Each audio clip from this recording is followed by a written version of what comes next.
Você vai assistir agora Hora da Verdade. Hoje me veio a lembrança, eu, menino ainda no grupo escolar Washington Luiz, tentando decorar o Virandum, o hino nacional, né? Não entendia quase nada e tropeçava nas palavras como raios fúlgidos, terra mais garrida, lábaro que ostentas e clava forte. Mas enchia meus pulmões, assim como meus colegas, buscando que minha voz se destacasse e fazendo cara de adulto começava a perceber que algo também começava a nascer em meu peito. Aquilo que muitos anos depois soube se chamar amor à pátria, o tal do patriotismo.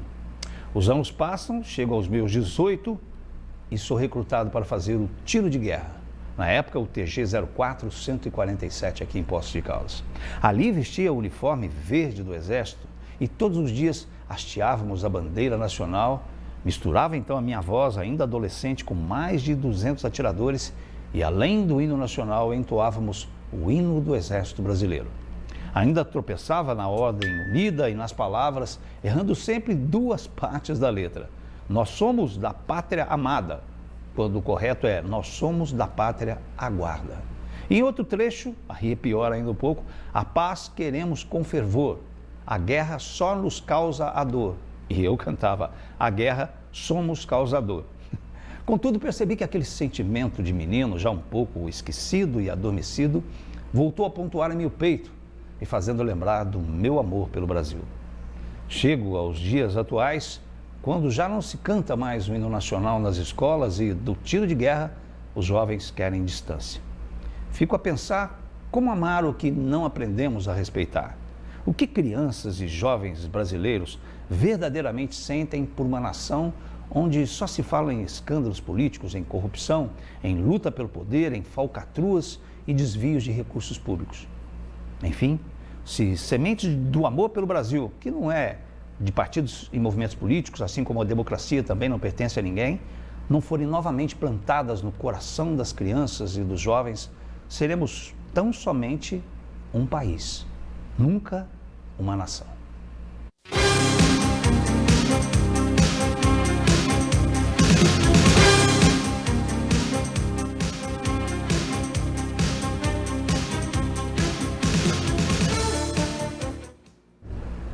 Muito boa noite para você, estamos começando mais uma edição do Hora da Verdade nessa segunda-feira, 17 de outubro de 2022, ao vivo em cores para todo o Brasil, para todo mundo via internet, www.tvpocos.com.br, onde quer que você esteja aí, o prazer da sua companhia. Eu vou abrir esse programa agradecendo aqueles patrocinadores nossos que nos ajudam aqui a fazer o programa, qual sejam, né, e a Luiz Jordan, que todas as semanas está comigo aqui também, a Marmoraria do Contorno, que também faz parte deste programa, a Doces Gigantes e a Clínica Memorial. Portanto, o nosso agradecimento, além dos nossos parceiros de mídia, o Blog do Poli e também o jornal Brand News, né, que nós temos lá, e deve estar assistindo a gente lá, né, tanto a Cláudia Camilo quanto o Dair Camilo, a quem eu mando um abração. Bem, hoje nós temos aqui um assunto bastante importante, porque eu sempre acredito que a engenharia, quer dizer, todas as profissões humanas que estão aí, elas são feitas para o indivíduo. Então, às vezes a gente pensa na engenharia e pensa na matemática e acha que a engenharia e a matemática, que às vezes a gente se associa tanto, não foi feita ou não é quase condicionada àquela questão do humano, já que a gente às vezes divide, né, humanas, exatas e biomédicas, quanto na verdade o cidadão é que deve estar por detrás de todas as profissões. E para falar sobre isso, nós estamos aqui e recebemos com muito prazer, um privilégio receber. Aliás, fazia muito tempo que eu não ouvia e ele continua na elegância, naquela, né? Que é o Ricardo Coceiro Bento, nosso amigo. Boa noite, Ricardo. Tudo bom, William? Faz tanto tempo. A gente dividiu a vida em AP e DP, né? Antes da pandemia. Exatamente. E depois da pandemia. Faz 10 anos que eu estive no seu programa. 10 anos? E você continua jovem? Você também. Pronto, gente, pronto. A Hora da Verdade começou de uma maneira não muito verdadeira, a não ser a amizade que a gente tem há mais tempos. E também o privilégio, não só porque o Ricardo é professor, também nós tivemos a Semana do Professor agora, né, o Dia do Professor, e também é um profissional bastante capacitado aqui em Poços de Caldas na área dele, que é a engenharia civil. Ele é professor, doutor. Fala um pouco das suas atividades aí, membro de várias... Então, a gente tem atividades várias mesmo. Eu sou aí membro do Instituto Brasileiro do Concreto, estive agora essa semana em Brasília, no Congresso Brasileiro, que foi o Jubileu de Ouro do Instituto Brasileiro do Concreto. Tive a sorte de ter sido convidado para dar uma palestra justamente nele, que tem a ver com o meu doutorado, que eu já acabei há uns 6 anos na USP, lá de São Carlos, eu sou doutor pela USP. Quando eu vim aqui na outra vez, eu era mestre pelo Instituto de Pesquisas Tecnológicas do Estado de São Paulo, ainda estava doutorando no IPT. Eu sou membro, além do IBRACON, da Associação Brasileira de Mecânica dos Solos, do Comitê Português do Betão Estrutural lá também. Betão é betoneira. O betão, o concreto. Os portugueses usam o termo betão, por isso que a gente fala betoneira, né? Que é o betão, é como se fala lá. E acho que é isso, né? A aula... Há 24 anos, né? 24 anos que eu já dou aula, já estou ministrando aí esse tempo todo na PUC, no curso de arquitetura. E projetos estruturais, né? Com o meu escritório, fazendo projetos aí pela cidade aí, alguns fora, quando aparecem em atividade. E uma coisa muito importante é que você basicamente viaja muito pelo Brasil e pelo exterior também, e com certeza tem, e por isso vai a minha primeira pergunta, quando a gente sempre, de alguma maneira, acho que é natural isso, porque nós vivemos num mundo globalizado, né? Então, tudo hoje se fala de geopolítica, e, enfim, a gente está num mundo cada vez mais onde dizem a Terra é plana, né? Às vezes as pessoas não entendem essa história da Terra é plana, porque na verdade é que tudo é global, né? Não é que a Terra é plana, é porque tudo se globalizou. Então, eu queria saber assim, qual é a comparação, eu sei que às vezes daria até um programa inteiro só sobre isso, qual a comparação que você faz entre, se é similar ou não, a engenharia no Brasil e a engenharia de outros países que você tem acesso e conhecimento? Ótima pergunta. E não combinamos, hein? Não só combinamos. Pode achar. Boa pergunta para me pegar, né? Não, eu acho o seguinte, o Brasil, em termos tecnológicos, então uma coisa é tecnologia, outra coisa é técnica. São coisas diferentes.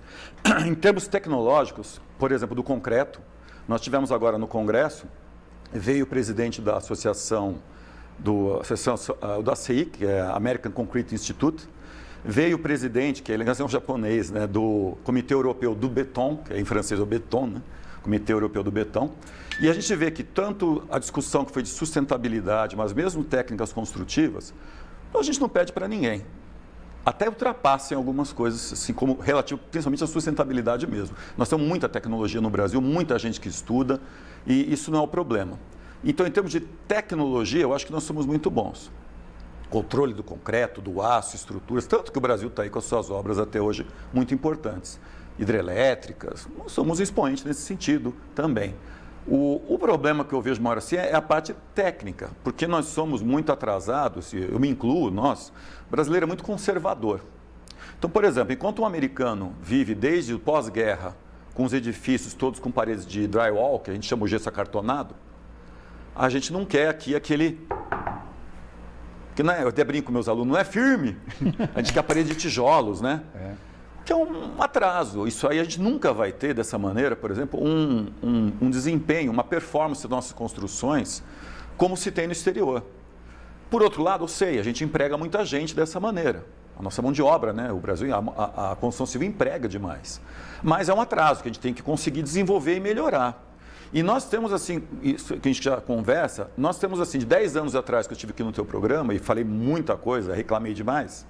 Na verdade, assim, nós, como disse, nós melhoramos a tecnologia, as normas técnicas, inclusive, tudo melhorou, mas as nossas obras, na minha opinião, pioraram. Porque assim, nós temos mudanças no mundo. O calor, para começar, está muito maior, está mesmo, né? Até muito pouco tempo atrás, eu era um pouco cético, até quanto ao aquecimento global devido à humanidade e tal, mas hoje eu mudei de opinião, porque acho que é só olhar, né, o que está acontecendo aí pelo mundo. Pode ter gente que não concorda, mas algo está acontecendo, está quente, né? Sim. Então, assim, as nossas construções faltam nesse sentido. Então, por exemplo, por economia, por ignorância também, por cultura errada, nós estamos fazendo as construções cada vez mais esbeltas. Então, por exemplo... O que você chama de esbelta? Esbelta, magrinha. Ah, tá. Então, paredes mais finas, por Entendi. exemplo. Então, por economia, e que é lógico que é importante, aliás, o capitalismo é esse, é o lucro máximo e assim vai. Mas a gente não pode simplesmente olhar o custo, porque tem que olhar o custo-benefício. Mas nós somos muito imediatistas, é cultural isso daí, de olho agora. Então, eu dou exemplos. Você pega hoje em dia paredes, para falar em parede, como eu estou dizendo, paredes muito finas, que antes se faziam mais espessas, mais grossas no caso. E para você ter um conforto térmico e sonoro também, conforto, você tem que ter massa. Então tem que ter espessura mesmo. Com massa, para poder, é como se fosse uma bateria para acumular energia, a radiação solar batendo, vai esquentando aos pouquinhos durante o dia e depois à noite, aí solta o calor aos pouquinhos e a sua casa fica confortável. O que acontece? Com essa redução de espessuras por custo, eu entendo de novo, mas é um problema, não há tempo, conforme esquenta já irradia o calor para dentro de você. Aí depois o pessoal culpa o aquecimento global ou a queimada da Amazônia. Pé direito baixo das nossas construções para ganhar e economizar.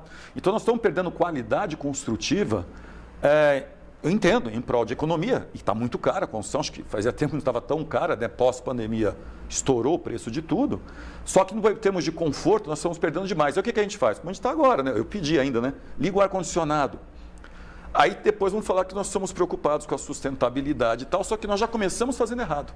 Então nós forçamos uma estrutura, uma construção, que é impossível ela ser confortável, como era nos antigos. Você lembra dos tempos antigos, você que é mais velho que eu. Você tinha... Bem mais velho, aliás. Aquelas casas que tinham aquelas bandeiras que abriam em cima da lembro, porta, mas aquele pé direito alto. A gente vai nas fazendas, né? Aquele pé direito alto, o ar circulava. Perfeito, exato. Hoje em dia, você pega um pé direito aqui embaixo, não tem nem como circular o ar quente está aqui em você. Então, assim, não há como fugir disso. Nós vamos, e não tem cabimento mais a gente depender, falar em sustentabilidade, se preocupar. De novo, é muito fácil se preocupar, a Amazônia está pegando fogo, ou estão acabando com a Amazônia. Lógico que ninguém quer abrir mão da picanha, né? Mas, de qualquer maneira, o problema está aqui. Nós é que somos... Aliás, a madeira da Amazônia quase toda é consumida aqui no Sudeste. É aqui mesmo, não vai para o exterior, é aqui, que nós é que consumimos. Então, assim... de novo, se a gente só pensar do ponto de vista capitalista, do dinheiro, não sei o que vai ser dos filhos ou netos realmente, porque o conforto nós já não temos. E não adianta colocar a culpa no sol, no aquecimento global, sol, o que for. As nossas construções estão incorretas. Agora, quando você falou, por exemplo, que lá fora se usa mais o drywall. Verdade. Qual a diferença entre se eu usar o drywall? O drywall não é uma parede fina, mais fina do que o normal? E qual que é o impacto? Eu acabo fim dei a volta e saí do início aí, né? Eu estou igual nas minhas aulas, normalmente, só que não temos tanto tempo, né? O que acontece é o seguinte, o drywall é mais fino realmente, bem, às vezes é metade da espessura ou menos.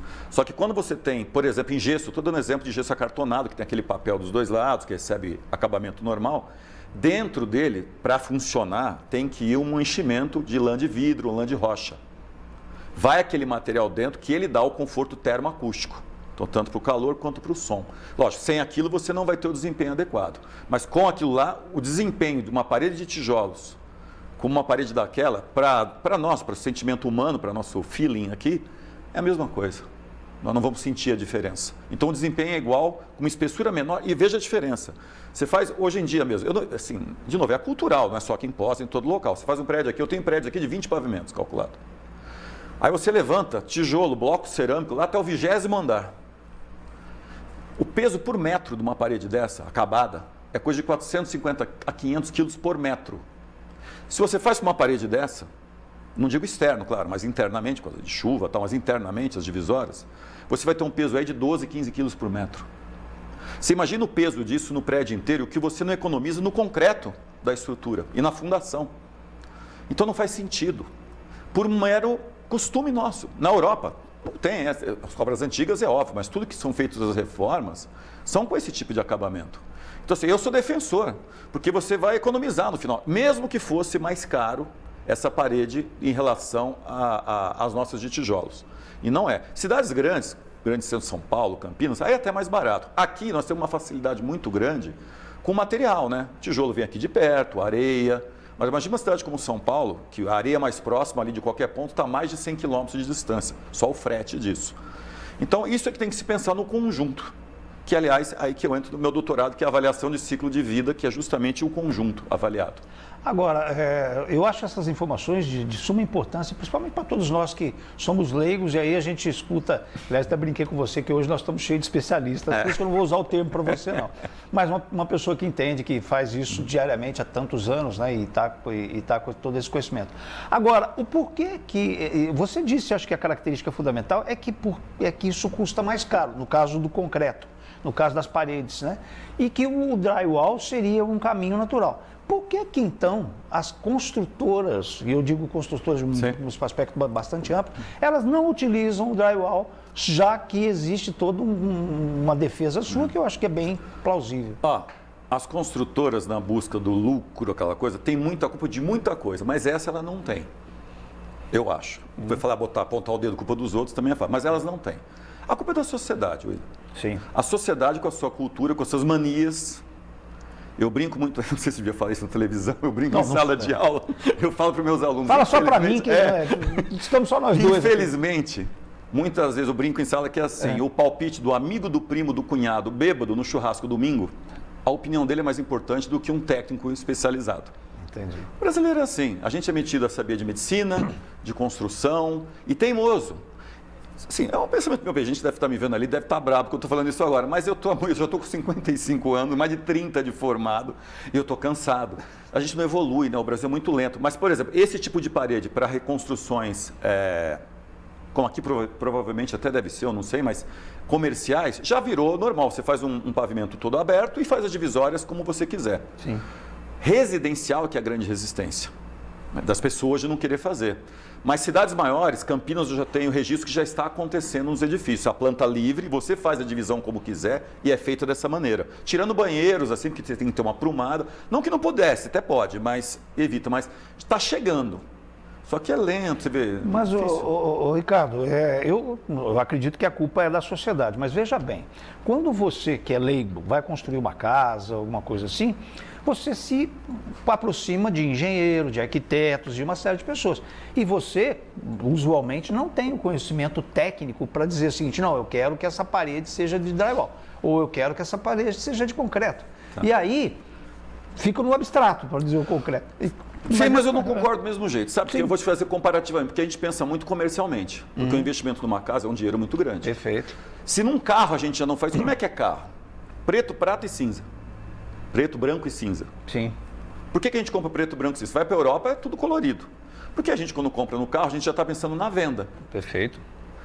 E a casa, no fim, não deixa de ser a mesma coisa. Se você fizer uma casa dessa e vai economizar muito, e vai ficar muito mais, os ambientes reversíveis, você poder ter muito mais dinâmico o teu espaço, a dificuldade de se vender depois é grande, que a pessoa vai chegar lá e...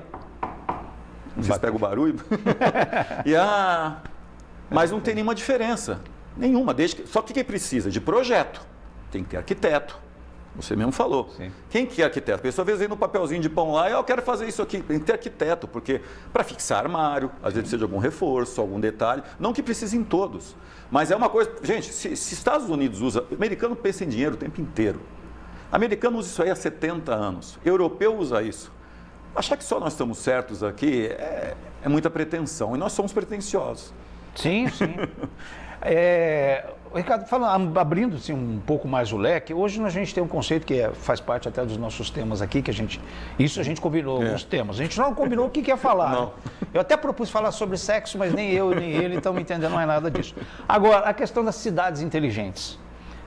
Assim, é um conceito hoje novo, na Europa como é que está isso, no Brasil.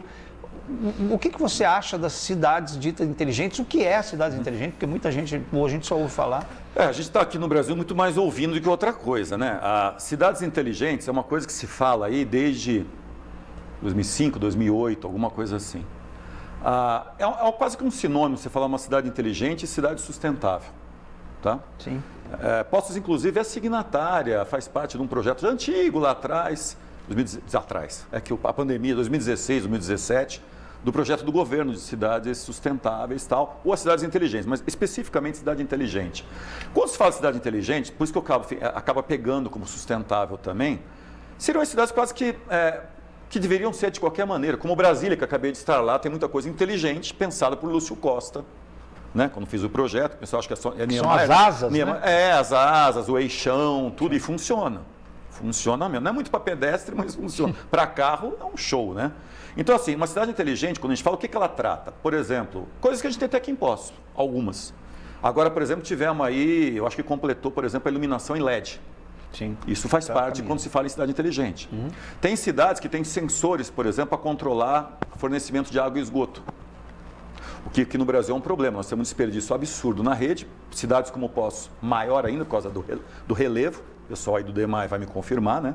Com certeza, porque então é um desperdício muito grande. Então, como controlar isso mais inteligentemente? A perda de água, né? É um absurdo, porque na rede é maior do que a nossa, né? Opa, pus a mão no microfone aqui agora. Que outro problema que a gente tem? O barulhinho agora. Semáforos, por exemplo, os carros terem sensores para controle de quanto o semáforo abre e fecha para ter um fluxo melhorado. É outro detalhe que a gente tem. Praças, e assim vai. Isso seria o conceito para as cidades inteligentes. Então, teria que ter, de novo, para ter... Aqui em Poços, uma coisa finalmente demorada, espero que se resolva, o caso das charretes. Então, sair da tração animal e finalmente partir, se fosse um tuk-tuk, ou como agora as carruagens, né? Carruagens elétricas ou charretes né? Charretes elétricas. Isso faz parte de conceitos de uma cidade inteligente. Então, você racionalizar a cidade para ela funcionar melhor e, consequentemente, nos dar um melhor conforto e prazer de morar nela.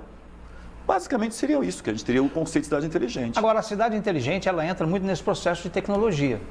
Agora, hoje a gente se fala muito da questão que é importante a gente sempre mencionar, que é a questão do custo.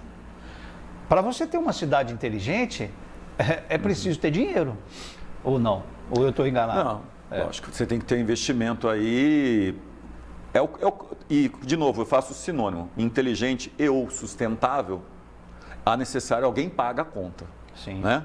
Então, assim, dizem, inclusive, que uma coisa não é sustentável em termos ambientais, qualquer tecnologia, se ela não é sustentável, se ela não for financeiramente possível. Mas algum sacrifício é óbvio que tem que ser feito. Claro que muito vai de projeto, de racionalidade. Os urbanistas para as cidades tinham que ser mais chamados, não, William? Eu sou engenheiro civil. Sim. Eu não entendo de urbanismo. Eu sou mais de tecnologia, mas agora tem que chamar arquiteto urbanista para fazer o urbanismo de uma cidade. Senão não adianta ser só um político a decidir, ou interesse esse, ou interesse aquilo, tem que ser quem entenda, o especialista no assunto, você até brincou. Então, assim, uma parte é dinheiro? Claro, uma parte é dinheiro, mas muito, com boas ideias, você consegue resolver muita coisa sem ter que ter nenhum custo astronômico em cima, não. Agora, por exemplo, o fato de... Isso é uma característica de Poços de Caldas também, que a gente observa que lá atrás é que foi feito, a questão da gente ter ruas mais largas. Isso é um conceito de uma cidade mais urbana, né? Olha, inteligente. Poços não deve para muitas cidades aí pelo mundo, não é... Né, não é bairrismo, né? Não é até porque eu também não sou de Poços, mas eu estou há 45 anos aqui. Não sou de Santos, mas estou há tanto tempo que eu espero um dia ser adotado aqui. Adotado eu já fui aceito de verdade. Já Você não é cidadão poço-caldense Não ainda. sou, eu sou santista. Você é santista? Sou santista. Mas não de time de futebol. Não. Também. Eu acho que eu sou santista de time de futebol. Você tá vendo? Então tem uns equívocos. Mas eu até esqueci o que eu estou falando, você me interrompeu. Mas assim, em termos de custo, como a gente está falando da cidade, eu acho tudo possível, William. Acho que é questão de ideias, como a gente tem grandes. Que você falou que Poços de Caldas das cidades, não tem nada a comparei perder. com outras cidades do mundo. Sim. Claro que eu estou pegando um grande centro. É difícil você comparar com uma cidade europeia, uma cultura milenar, aquilo tudo. Poços, quando eu vim para cá, foi em 77, acho que tinha 70 mil habitantes, alguma coisa assim. Devia ser por aí. Hoje deve ter 100 mil a mais que isso ainda, né? Então, era outro tipo de cidade, mas ela foi uma cidade bem planejada, assim, faz diferença. Nós não temos, tirando casos aí específicos, problema de enchente, desmoronamento, nós não temos esse problema aqui. Temos muita sorte com o tipo de solo também, assim vai. Mas em termos comparativos, eu acho, não sei, em termos brasileiros, Sim. nós estamos muito bem. Arborizada, isso é importante, né? Falei de sustentabilidade inteligente. Praça, arborização, poxa, nós temos isso aqui que, né, só a serra, né? Você falou de carros elétricos, a gente está conversando um pouquinho e você disse que você é favorável. Claro que isso é um processo que vai lentamente sendo adaptado, até o processo da charrete elétrica a gente já discutiu aqui no programa, mas é claro que ela impacta o social, né, os charretistas, então é todo um processo que vai gradualmente sendo implantado. Agora, por exemplo, eu já vi, e você me confirma isso, por exemplo, nós temos na Europa ou em outros países do mundo, que eu também não tenho tanto conhecimento assim, mas nós temos prédios, por exemplo, que não têm garagens. Facilita e favorece o transporte coletivo, porque as pessoas são quase que obrigadas, porque aí não tem garagem. No Brasil, não. No Brasil, todos os prédios têm... Quantas garagens tem o prédio? 2 para cada, pronto. Né? Mas qual que é o bem mais precioso do brasileiro, fora o filho, às vezes na frente dos filhos? A picanha. Meu carro. Não, meu carro. É teu carro. O pessoal tem, em vez de um carro último tipo, caríssimo, e não tem casa própria. Quantas pessoas que a gente não conhece assim? Sim. Então, assim, é questão de valores. Depois do televisor, né? São valores, né, William? São questão de valores. Então, assim, no exterior, apesar de tudo, se você tem... Porque as cidades são antigas, então tem que fazer garagens subterrâneas, é um custo, também é difícil isso. Mas, assim, muita gente tem carro também, né? Você vai agora Itália está tudo entupido. Em Londres, nem se tanto tem pedágio urbano em Londres, né? Automático, você passou, paga o pedágio para poder entrar em certas áreas. Então, assim, todo mundo ama o carro. Estou brincando aqui com o brasileiro, mas todo mundo ama o carro. Um bem, né? Que acho que a gente se sente poderoso. É uma conquista, né? Agora, realmente, o transporte público lá, eu tenho um sonho de morar na Europa também uma hora. Mas nem por qualidade de vida mesmo. Eu não preciso do meu carro, que delícia. E ter um transporte bom. Eu tive agora, antes da pandemia, para a Itália, a gente estava conversando aqui, que eu fiz tudo de trem em bala, 200, quase 300 por hora, entre cidades. Então, assim, ali, 10, 20 minutos, estava em Roma para Florença. Sim. Trem a gente não tem no Brasil até hoje, isso é um escândalo. Que teve interesse, a gente sabe, no passado, indústria automobilística e por aí vai. Mas é um escândalo a gente não ter isso. Agora, na cidade, transporte público, lógico, se a gente tivesse um bom transporte público, muita gente, não digo todos, mas muita gente ia largar o carro. Imagina agora, os grandes centros, hein, que nós estamos aqui. Agora, é um processo, uma matemática que é difícil, né? Porque para você ter um transporte público melhor, você teria que ter uma melhor utilização do transporte público. Porque senão o custo operacional do transporte público fica muito complicado. Você tem um ônibus que tem 30 pessoas, você divide o custo do ônibus por 30, é uma coisa. Você pega o custo do operacional do ônibus e divide por 5, já dá diferença. Então, assim, nós estamos naquela história, né? É mais fresquinho porque vende mais, que é mais... Então é complicado, uma coisa puxa a outra, né? É fato, mas você vê, é que tá. É de novo entramos em política pública. Tem quem defenda, por exemplo, que o poder público deveria bancar transporte, educação, saúde e segurança.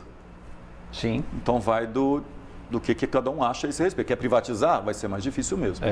Já já a gente volta no Hora da Verdade, eu espero você.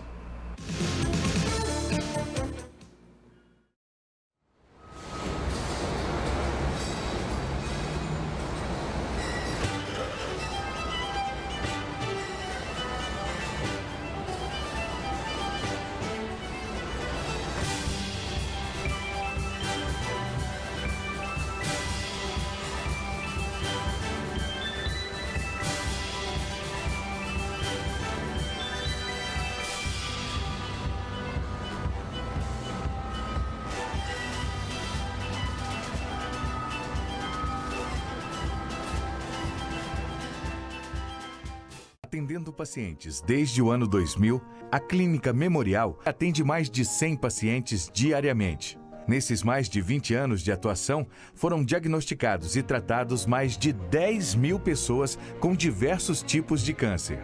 A tecnologia utilizada é uma das mais avançadas do mundo, encontrada somente em grandes polos do país. Conheça mais sobre nossos serviços de diagnóstico e tratamento do câncer acessando clinicamemorial.com e saiba mais. Estamos de volta após aí o horário político eleitoral ao vivo e em cores para todo o Brasil, né? Para todo mundo via internet, no Hora da Verdade. E a gente conversando aqui com o Ricardo Cosselo Bento, engenheiro civil. E se você quer, aliás, eu ia falar da casa, porque a gente fala de engenharia, mas quando você se veste bem também, é uma forma de você traduzir aí para as pessoas o seu bom gosto. Então, se você quer se vestir bem, olha só essa camisa aqui que eu estou vestindo, que é uma camisa da Luiz Jordan, que fica ali na Rua Prefeito Chagas 70A, e tem lá multimarcas para você que quer ser ou já é um homem muito elegante. Então, passa lá na Luiz Jordan e conheça tudo que a Luiz Jordan tem para oferecer a você que tem aí o bom gosto como uma das questões que você mais preza. Então, passa por lá na Luiz Jordan, porque a moda masculina acontece por lá. Ok? Luiz Jordan, Rua Prefeito Chagas 70A. E por falar em elegância, a elegância do meu amigo, já citei logo no início aqui, do Ricardo, e a gente falando sobre um tema super importante, que é a questão, principalmente da engenharia civil e tudo aquilo que engloba, né?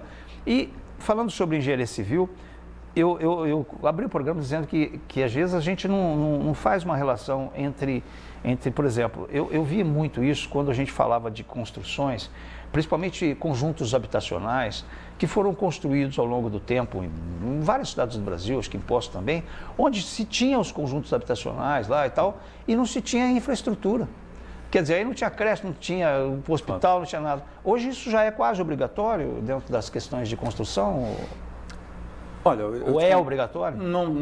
Se eu confesso que não tenho esse conhecimento, eu acho que não, né? Porque, inclusive, quando nós passamos a época lá atrás do Minha Casa Minha Vida, sim, pegamos muito esses condomínios lá, os conjuntos habitacionais lá longe, onde não tinha nada. E parece que assim... Bom, nós tivemos aí a fase Todos esses processos passados, eu não quero que vai entrar na política em momento errado, né? Não quero discutir, mas já tivemos aí todo o processo aí que aconteceu com as construtoras, as grandes construtoras. A Odebrecht. Por exemplo, né? Então houve muita coisa que se dizem que eles é que sugeriam o local para fazer. Então, mas uma obrigatoriedade que eu saiba, sim, não sei se chega a ter. Acho que é política pública só mesmo de quem está executando, né? E vergonha na cara, né? Mas é difícil. Eu não sei ele fazer uma lei obrigando. Confesso que esse é o eu acredito que sim, mas também não é do meu conhecimento, mas eu acho que teria que ser obrigatório, porque se você vai construir um conjunto habitacional, ele tem que ter saneamento básico, que é básico, tem que ter transporte coletivo. Porque um loteamento tem, né? Sim, um loteamento obrigatório, a gente está com isso tudo aprovado, resolvido e tal, mas a gente não sabe. Ricardo, vamos falar, eu vou puxar um assunto desse que sai um outro. Qual que é a sua opinião sobre, e é muito discutível, porque hoje é patrimônio e tal, a questão da verticalização. Claro que Poços de Caldas tem uma topografia acidentada e não, quase que o caminho natural é a verticalização. Você é um defensor da verticalização? Você é um crítico da verticalização? Bom, eu como engenheiro calculista de estruturas, eu deveria ser defensor para ter trabalho e ganhar muito. Mas como morador, não sou a favor não. Acho que tem que ter limites. Sim. Áreas, como aliás qualquer país civilizado, qualquer cidade civilizada no mundo, você tem áreas que é permitido você ter as construções mais altas e outras não. Que isso depende, como você mesmo falou, de relevo, do espaço, como é que isso vai impactar com a vida das pessoas. Eu não sou a favor, até porque eu tive a sorte, o privilégio de poder subir no Burj Khalifa lá em Dubai. Tinha um colega nosso, aliás, aqui de Poços, o Rubinho, que ele era técnico da seleção dos Emirados Árabes, me convidou, estava na época num congresso em Portugal, falou, vem para cá tal, peguei de graça, né? Fui, né, para ficar lá com ele. Subi no Burj Khalifa tal, e a gente vê isso tudo. Explica para o Burj Khalifa é o prédio mais alto do mundo, né? Que é conhecido lá num dos 7 Emirados, né? Que no caso é em Dubai, né?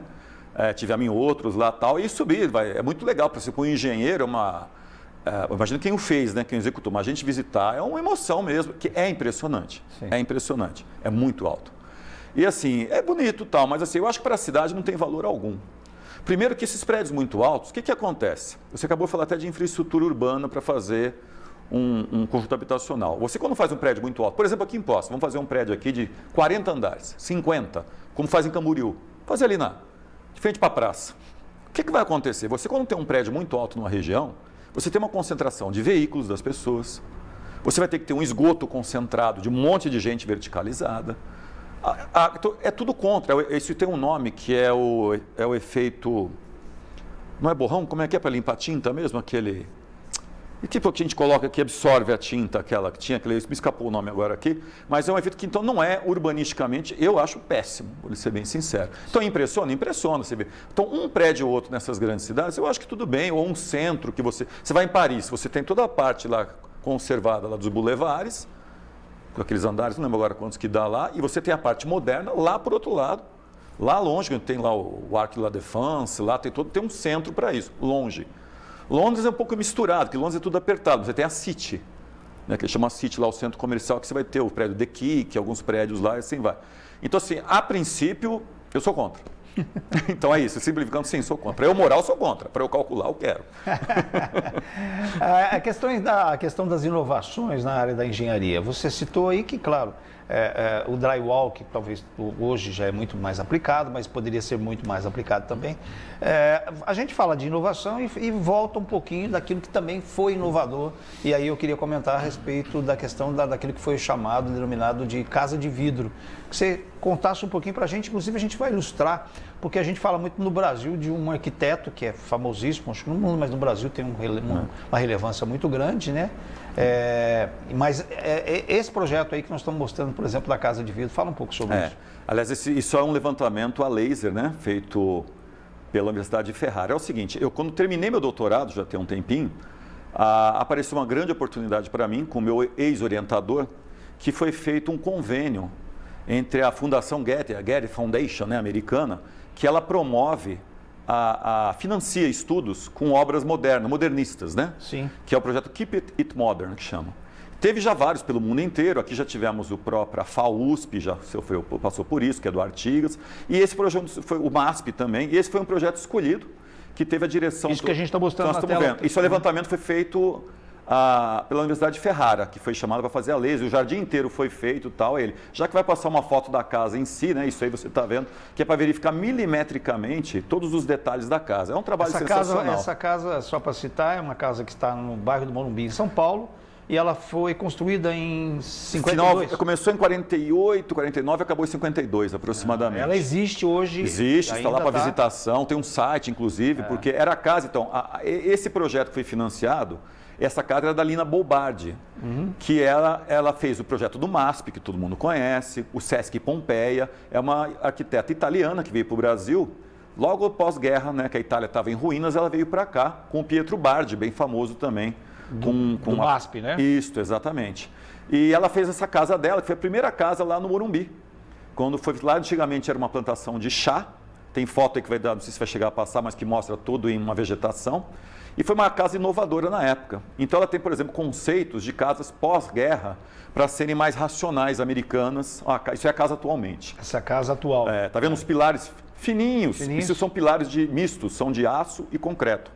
Então são pilares, são tubos Mannesmann, que chama isso, uma tecnologia alemã, que a gente vê até pouco hoje, né? E na época, vê como é que eles ficam esbeltos, né? O nome casa de vidro foi dado pela vizinhança, na verdade, né?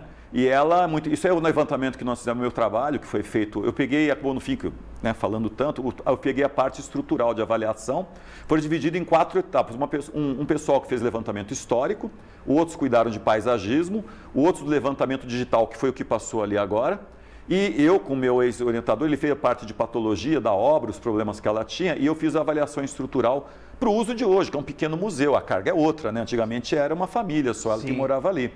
Então ela foi muito inovadora na época, ela é em concreto armado, uma parte dos projetos existe, e foi um sonho fazer isso daí, eu tive a sorte, na hora certa, olha lá, isso é como ela era na época, olha. Então, tive a sorte de fazer esse trabalho aí, apareceu essa oportunidade, recebi por isso, inclusive, né? Sim, claro. Foi muito bom. E retiramos amostras para fazer a avaliação do grau de carbonatação, que a gente chama que é para verificar se a armadura está enferrujada ou não. Retiramos amostras de concreto para saber a resistência hoje. E é um trabalho que está publicado, está no site da Get Foundation.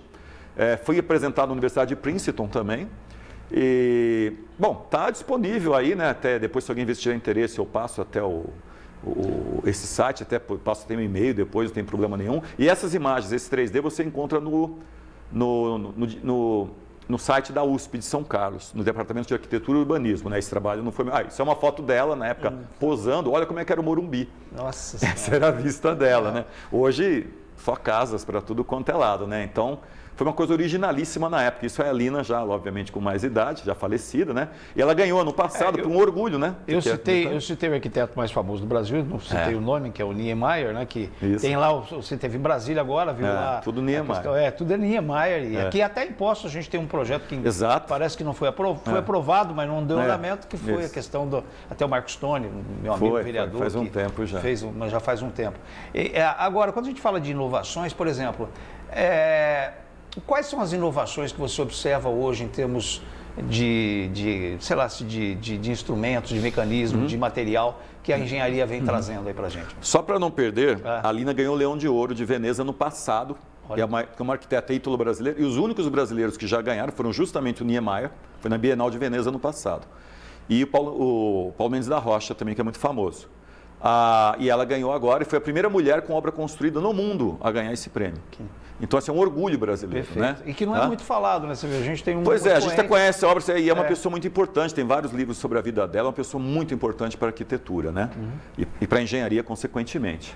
Agora, quanto a inovações, né? Hoje em dia, como você tinha até comentado, a inovação que está ao nosso alcance já, assim, em termos de geral das pessoas, é justamente a parte de automatização das construções, que você controla aqui do seu celular, se você quiser, de onde for, é uma que a gente já tem assim, flagrante, né? Nós temos, em termos assim, de estrutura, já temos concretos de high performance, alta performance, que você consegue estruturas bem esbeltas. As nossas, até já tentei trazer aqui para a pós, mas ainda não consegui. Construção, por exemplo, em concreto protendido, que chama, que é um concreto, o aço é pré-esticado, você faz a laje toda lisa, não tem viga.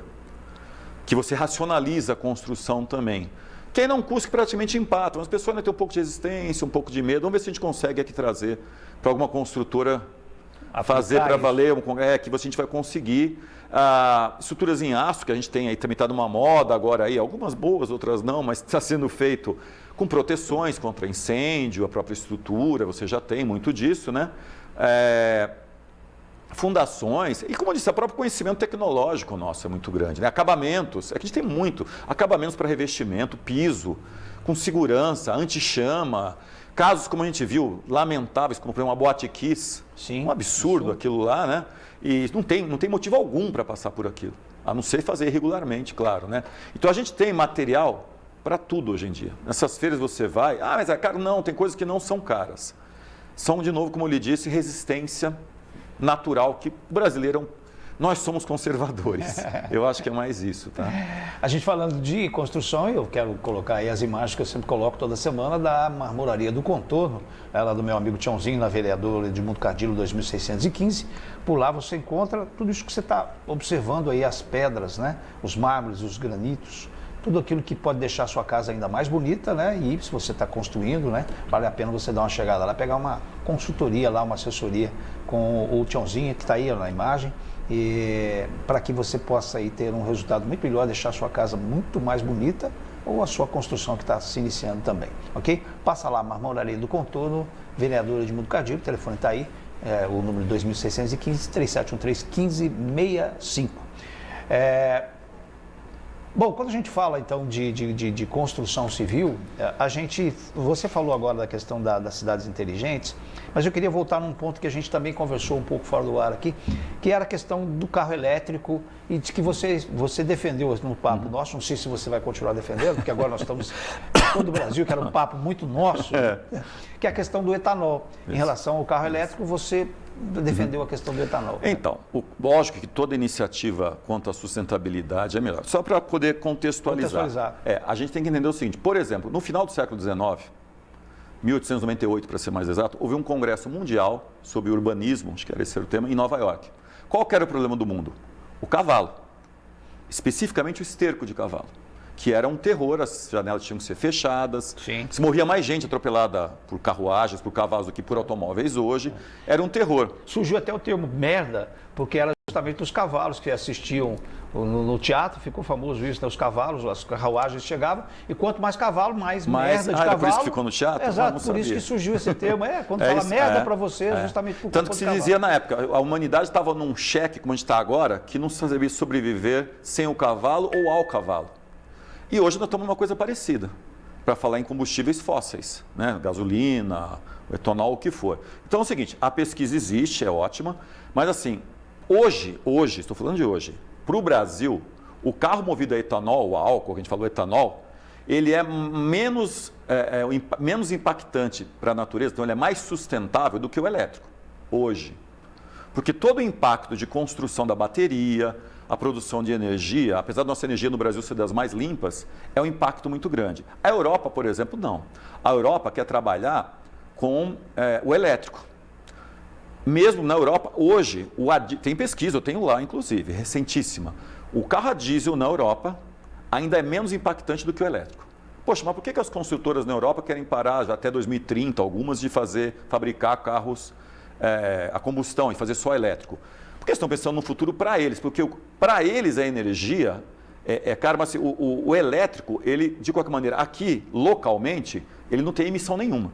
O etanol tem, né? Nós vamos ter uma emissão aqui próxima a nós. Só que, globalmente falando, o etanol é melhor que o elétrico no momento. Sim. E o Brasil, como os Estados Unidos, você tem, como nós temos área e nós temos o domínio da tecnologia e de área de plantio de cana, para nós é mais interessante o etanol. Tanto que, vou fazer a propaganda montadora, a Volkswagen, por exemplo, que monta aqui no Brasil, ela tem um centro de pesquisas para o Brasil se utilizar do etanol, porque ele é menos impactante e para nós é muito mais interessante. Não me interessa comprar um carro elétrico japonês. Vou estar dando dinheiro para japonês para uma coisa que não é favorável ao brasileiro. Nós chegamos a conversar isso há 10 anos atrás, algo semelhante, viu? Sim.